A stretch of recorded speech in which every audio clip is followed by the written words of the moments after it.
The Eros necklace. I recall a story I had read once called the Eros stone necklace. It was about a woman who was growing apart from her lover and was losing faith in love. One night she was out walking up in the mountains near her home as she sat upon some rocks and was staring up at the stars. She made a wish that a man would come into her life and fill her with the adventure she had been missing.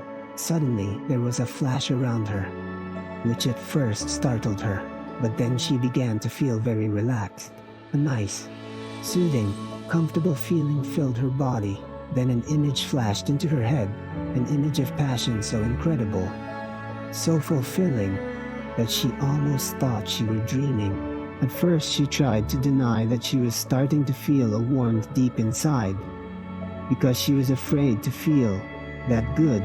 But the more she allowed herself to feel that warmth increase, the stronger it became, and the more she wanted this to continue. Then she started to hear this voice inside her mind, and the more she allowed herself to listen to this voice, the more it relaxed her, the more it warmed her, the more it caused her to listen intently to what's said. The voice began to change and started to sound like her own voice, and this voice said to her, "Focus on what is in front of you, and you will discover that which you desire." Then, poof, the voice was gone, leaving her to understand what was said. She put her hand to her chest to settle her breathing and felt something around her neck.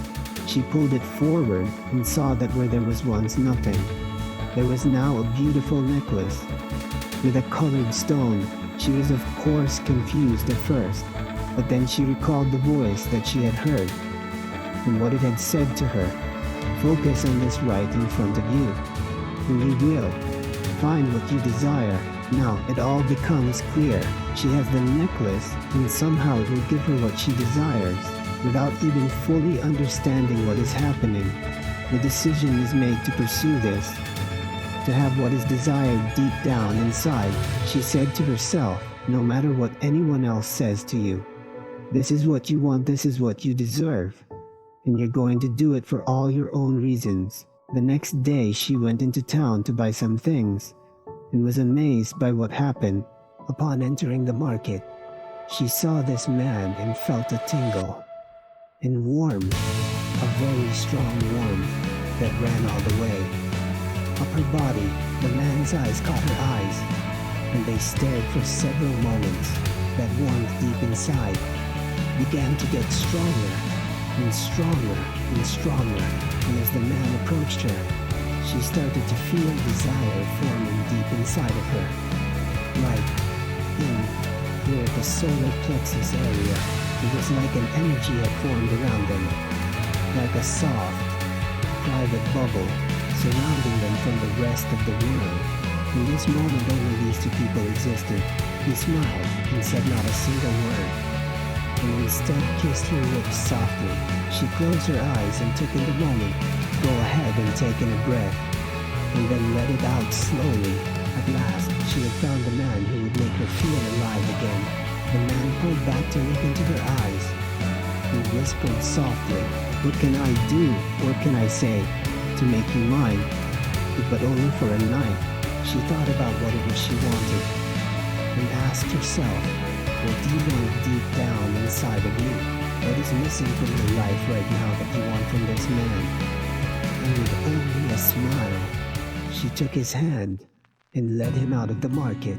They talked for hours, sharing insights and opinions, dreams and desires. Then they simply fell into each other's arms and made love for the night. It was unlike anything she could imagine.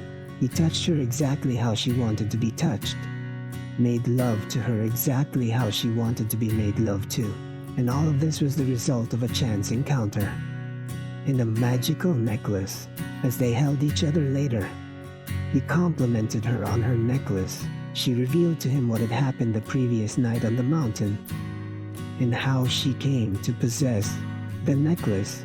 He kissed her lips, then said, "Every time you become aware of having this necklace, think of me, and every time you touch this necklace, I will feel your touch upon my face, and I will smile.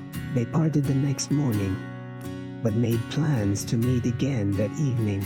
Sadly, she decided not to meet him after all, for she feared that this magical, wonderful, amazing adventure she had shared with this man would eventually be ruined for one reason or another someday.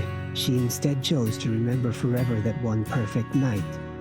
With this one perfect man, she thought of him often, and his image was never far from her mind. And every day she would touch that necklace, and every day she would feel an incredible warmth, for she knew that somewhere he was smiling.